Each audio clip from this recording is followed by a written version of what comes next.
Welcome in everyone to your weekly tarot reading.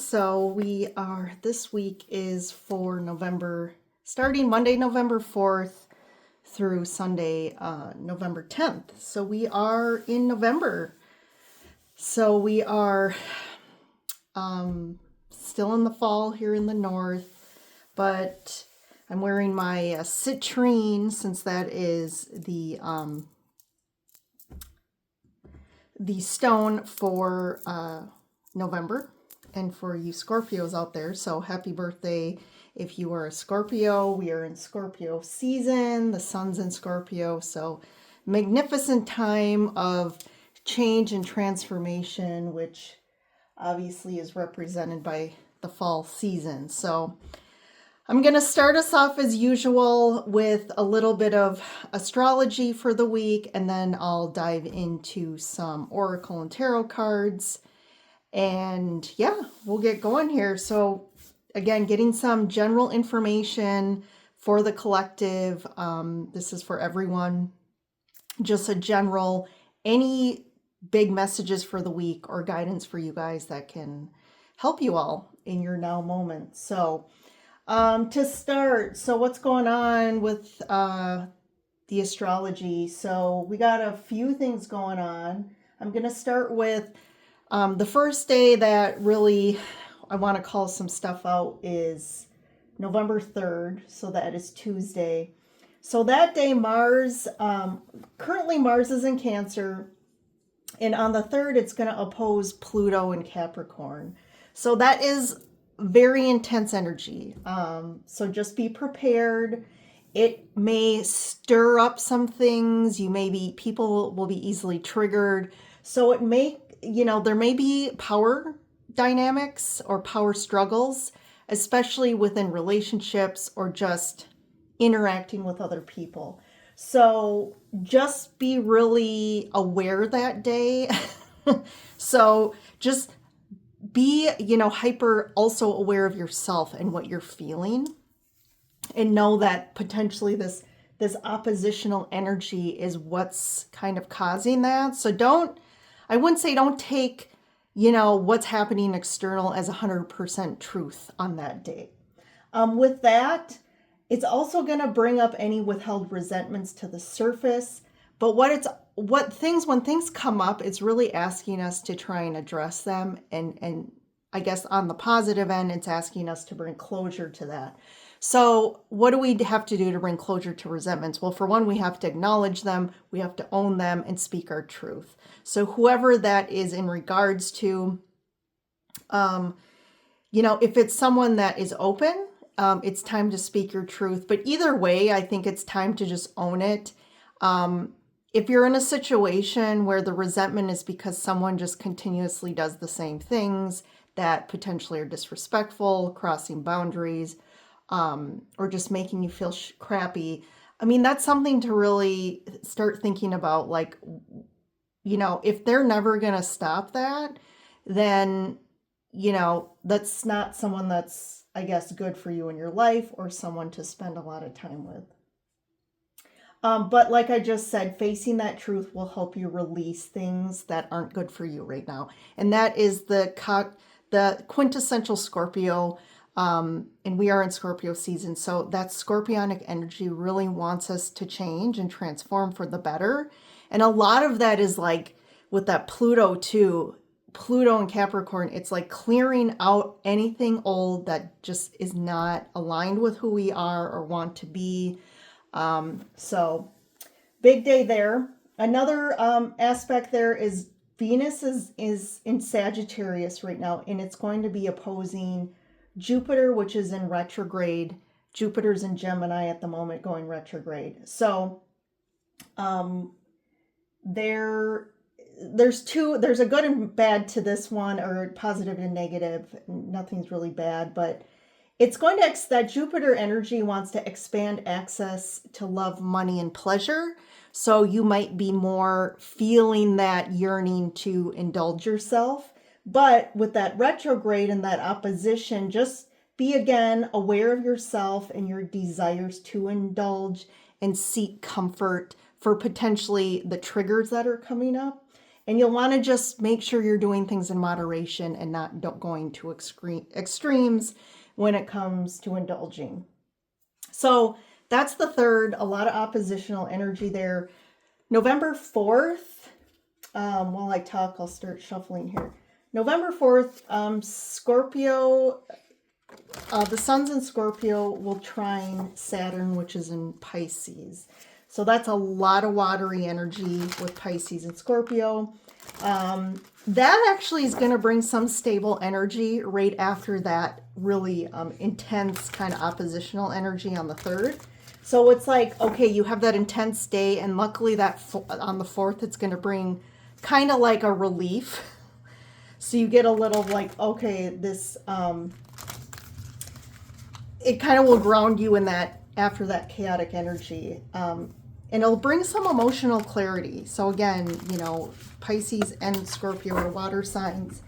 And with that Sun and Saturn, it really is going to bring some clarity in regards to anything emotional that you're going through or addressing right now. And then the last thing just happening this week, Venus. So this is on the 9th. Venus, again, is in Sagittarius, and that will square Neptune, which is in Pisces and also retrograde at that time. So it's kind of interesting how on the 4th, it's like we'll get some clarity, you know, we'll feel some grounding, but then it's almost like giving us a break, because then on the 9th, that Piscean retrograde energy with Neptune, whew, that is gonna be a bit confusing. That can be confusing, a little illusory, if that's a word. It can bring a little bit of fog and make things not so clear. So you could, especially around love matters with Venus, you could kind of start to idealize a love situation. And again, I wouldn't take it as 100% truth, because it could be distorting things a little bit. This is also, may also idealize some financial situations, and to a fault almost. So we'll just want to be aware of that. The illusions could kind of conceal an ugly truth about either love or finances. So pay attention really to your intuition during that time. Don't just go head over, you know, straight with your heart, which is kind of not what you would usually direct people. But again, with that energy that day, you might feel that it's coming from your heart and like, oh my God, this is amazing. And in reality, I think it could be that Piscean retrograde energy that might just be creating a bit of a deceptive, almost like beer goggles in regards to a love situation. I mean, again, that's on the 9th. That's going to last a couple more days, but just if you're find someone new or something, it may not be the best time to just be like, oh yeah, this is the person I'm going to marry type of thing. So, all right, so there's your astrology for the week. Let's dive in to the cards. So I'm going to pull some Time Traveler Oracle just to get, again, the trending energies for the week. And actually, I'm just going to pull this Power because cards flew everywhere and I saw it. So we have Power. This is the dinosaurs in the Jurassic period, card 32. And then we have Love. Yep. Definitely there's a lot of loving energy, some focus on love this week, 25. The Taj Mahal. And then we have 18, Growth. The Amazon rainforest, Brazil. So I do feel like you're being called to grow and expand in regards to relationships or love, especially this week. There could be the start, it's kind of these power struggles. And that really obviously puts a big hurdle in regards to block, in regards to love. They're really going to show itself. So if there are power dynamics in your relationships that aren't healthy, they're really going to rear its ugly head, I feel, this week, especially starting that on the 3rd. So this is something to just watch. But sometimes too, it gets triggered or intensifies for us to really see it. If we're ignoring it or in denial, because that's not love, right? Power struggles are not love. Right? We're going to have struggles in relationships, even healthy ones. But the power play in healthy relationships, it's either, it flows and it's balanced. And even if at sometimes someone might have more power than the other, it does tend to shift and evolve. But if there's a constant play where someone always tends to be the controller and powering over like money or finances or anything, like, again, that's abuse. So there is some growth that you're needing to learn, and it's going to come up this week. So let's keep going. We got a flyer. Look at that. Death. Right on point with, we're in Scorpio. That's Scorpio's card. So there is a transformation needing to happen for the collective in regards to relationships, I feel. And you could be going through a big change in regards to relationships, or potentially maybe you're ending a relationship, but again, that's going to be different for everybody. So that's the overarching energy here. So underneath, yes, here's the Page of Pentacles. So here's the lesson. This is the lesson and the growth that is needed. And it's like being wise enough to see what's of value and what's not of value to you at this time. We got the Five of Wands. Again, there's that power struggle here, like differing opinions, differing of perspectives, and there's a little bit of like power play going on with this. We have the Empress. The Seven of Wands. Look at same sort of energy going on here. This is a lot this week. Ooh, Resistance. And then the Three of Wands. The Moon. There's that Piscean Neptune energy on the 9th. And then the Tower. And then here's the choice of, is the juice worth the squeeze? Seven of Pentacles. Okay. And there's the clarity after this week. So this is so crazy. The cards are literally just the story of what we just talked about astrologically here. So the Empress is you really kind of that maturity, right? That growth. The Empress is the highest kind of version of divine feminine in the tarot, and just representing in the general collective energy. So it's doing what's, from a feminine aspect, it's really looking to your intuition and aligning with your authentic self and doing what's right for you, and being able to encompass and exude that alignment energetically. Because there's definitely, someone needs to be the mature person in this situation here, because look at, on each side of her, we have the Five of Wands and Seven of Wands. So this is resistance, this is conflict, power struggles, like differing ideas, and that you keep, it's like that stubborn energy of like, I have this idea and I'm not going to back down. Like it almost feels like neither one is willing to back down this week. And again, that's really going to be fueled by the planets.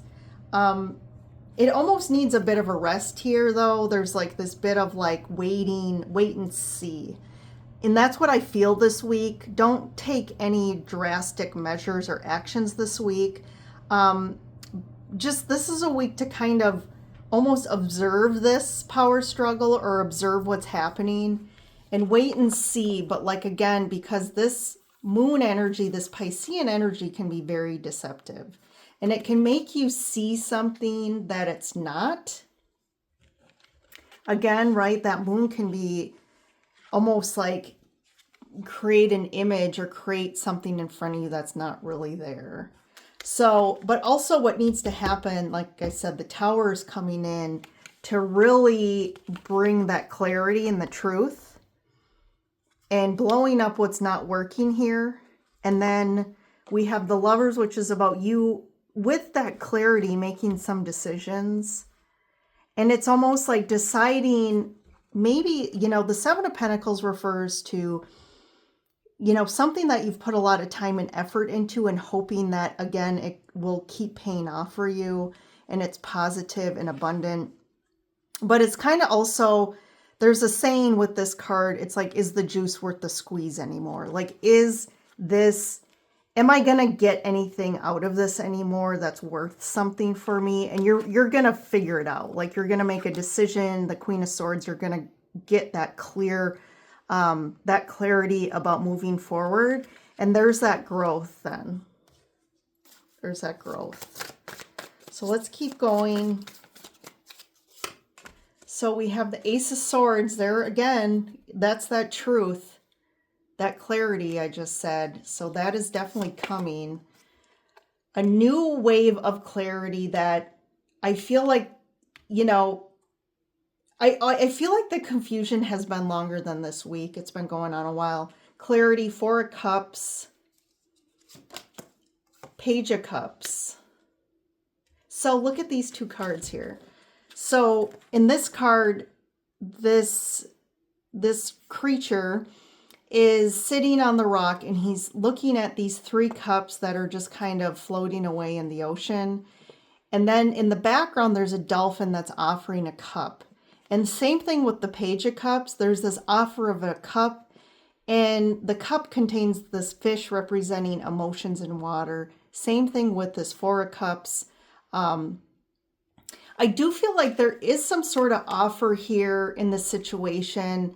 It's almost like that nugget of wisdom, or that there is a lesson here that's, I feel like, is going to offer something up for you. And right now, after this week or through the week, you're not going to see it. And it's almost like this poor me. I feel like the Tower is going to come in. I do feel like something does have to end or change. Like, it has to change or it has to end. And that's this Four of Cups of being a little like, oh, poor me, like focusing on what's not working and what you're losing potentially, and seeing that there's really no way out of the situation. But on the other side of this, I do feel like there's an offer here of something from emotional fulfillment perspective that you're not seeing, but you will see after this week.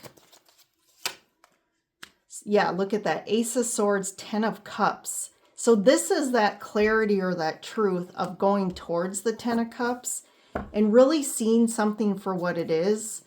And maybe that's getting clarity about what you really want and realizing in the situation, is it going to be, is there going to be more juice that comes out of this, or is this kind of dead in the water?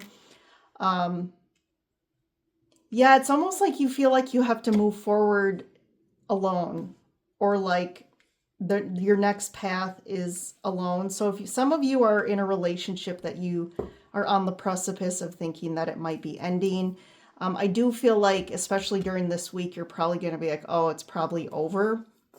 And there's this sadness about kind of, again, ending up alone again and moving forward on a new path. But there's something here where there's other people, or there's people around you that really want to build something great with you, and you're on the same page. You're on the same page, you want the same things, and other people are willing to put forth effort and time into building something with you.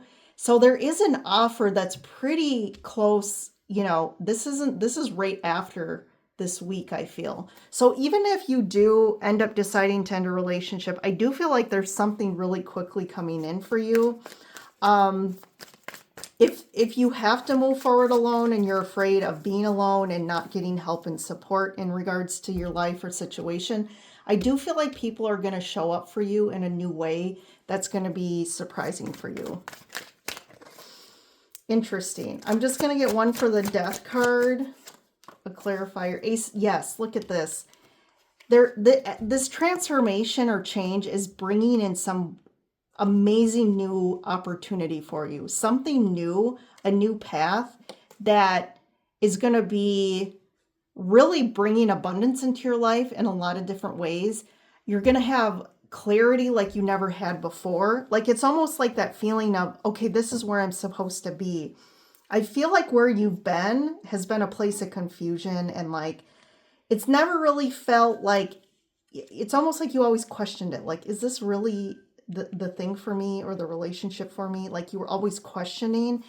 And to me, if you're always questioning, that's obviously like a red flag that you're not in the right place, because when you're in the right place, you'll know it for sure.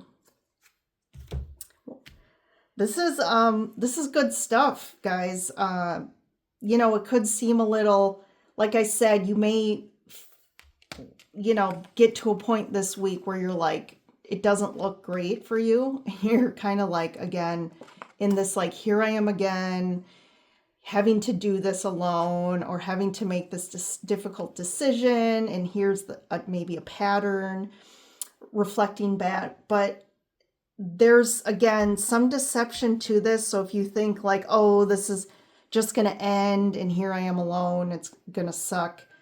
I feel like that's, again, that energy this week that's just making it appear worse than it really is. Even if something needs to end, I feel like it's not as bad as you think it's going to be. So, all right, everyone, I'll leave you with that. I hope you had a great week. If this resonated for you, or you like the reading, hit that like button. Definitely subscribe and join the Lyran Soul Tribe to stay connected.